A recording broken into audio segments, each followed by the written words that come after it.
تنسى الإعجاب والاشتراك في القناة.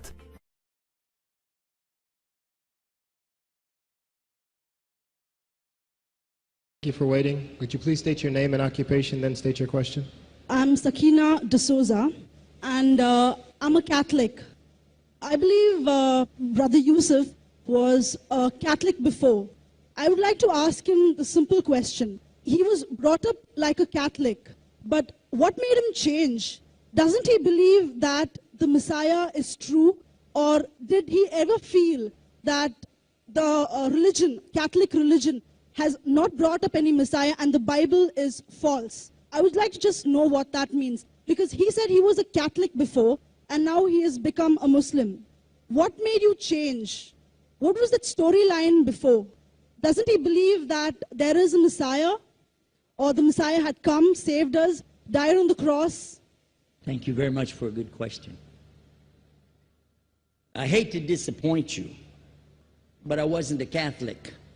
But I was with a Catholic priest the night that he accepted Islam. And I asked him these questions you asked me. Because after all, I was still a Christian, a preacher in Christianity, and I wanted to know why my best friend, a Catholic priest, had converted. That's a pretty weird thing. A Catholic priest is not like a regular preacher in the Protestant religion. A Catholic priest has given up everything. He's given up his life to be a Catholic priest. When he enters into this realm, he's basically given away everything. He can't have a wife, he can't have children, obviously no grandchildren. He has no home, he just lives in a rectory or wherever they give him a place to stay. And he's sent wherever they tell him to go, do whatever he's told to do, and that's it. And he cannot disobey the Pope, otherwise they can kick him out of the religion, and if they do, he's excommunicated and he goes to hell forever. So how would a person like this want to become one of those Muslim terrorists? That's what I wanted to know. He explained in a very few beautiful words something that I came to learn for myself. He said that he was sincerely in the Catholic religion because he believed in God, that he had studied, his degree was in theology, and a part of the teaching that they as priests have is to study Islam. Every priest is forced to study Islam. Now you may not know that, but you can ask your priest and he'll confirm it. And when you study Islam, even when Islam is taught to you by somebody who hates Islam, as long as they don't corrupt it too far, you can still see the truth in Islam. A classical example happened to me just recently when I was in Saudi Arabia. A friend of mine, very old copy of one of the first Qurans ever translated to English by George Sale. George Sale hated Islam, he hated the Muslims, but when he translated the Quran to English, he was true to the text of the words. Although maybe not getting all the meaning, he certainly was true to the text of the words. I was shocked when I read it. Have you seen it? You know what I'm talking about? Amazing. And listen to this. George Bernard Shaw, for instance, is one of many, a long list of people who read this and realized the truth of Islam. When people see the truth of Islam, it can change them if they want to be guided. If they want the truth, it can change them. You might think, I'm a Catholic, I'll never be anything but a Catholic. But I'm going to ask you a question, and I want you to be honest. This is not for you to, start a debate, but just be honest. Was Jesus a Catholic?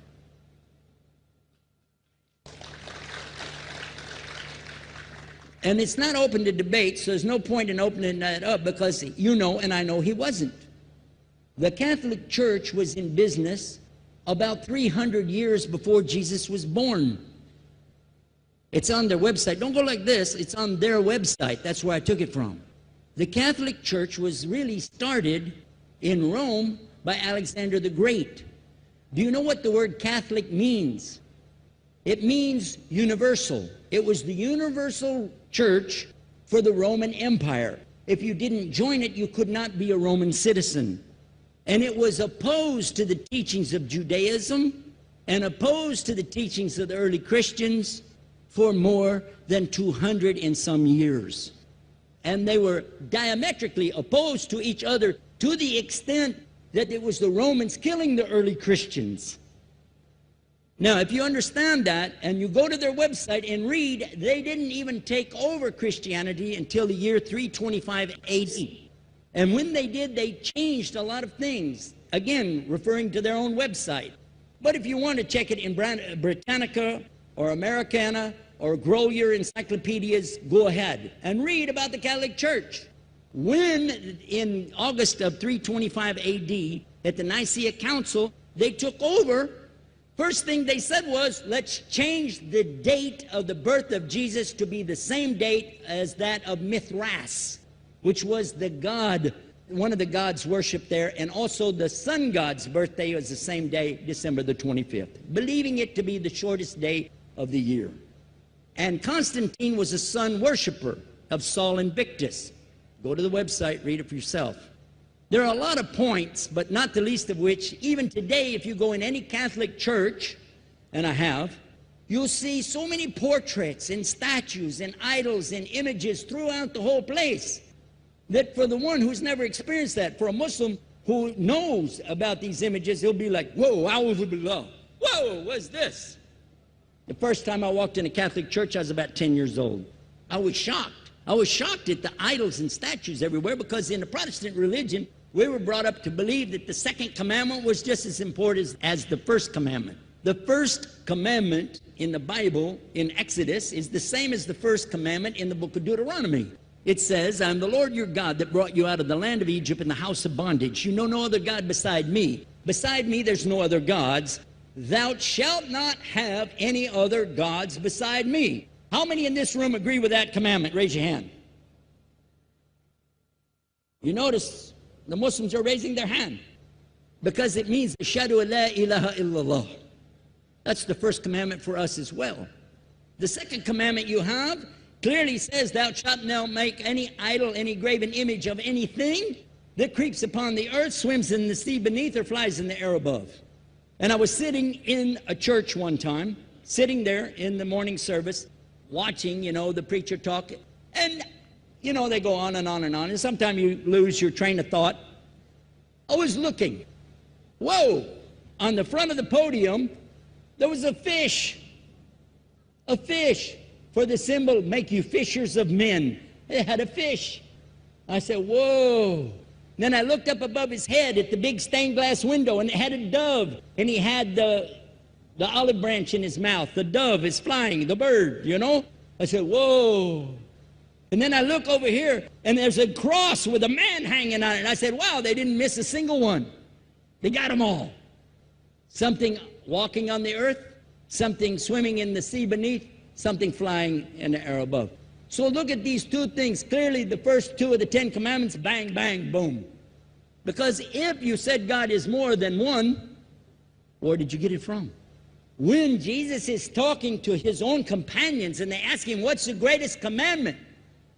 Mark 12:29. Clear. The greatest commandment is to know, O Israel, the Lord your God is one God. And you have to love him with all your heart and all your mind and all your strength. And this is no different from what Prophet Muhammad ﷺ was saying, the same thing to his people. Same thing I mentioned in the lecture. This is certainly for us the same. So what you see is Muslims practicing the commandments, and you see people claiming the commandments but practicing something else.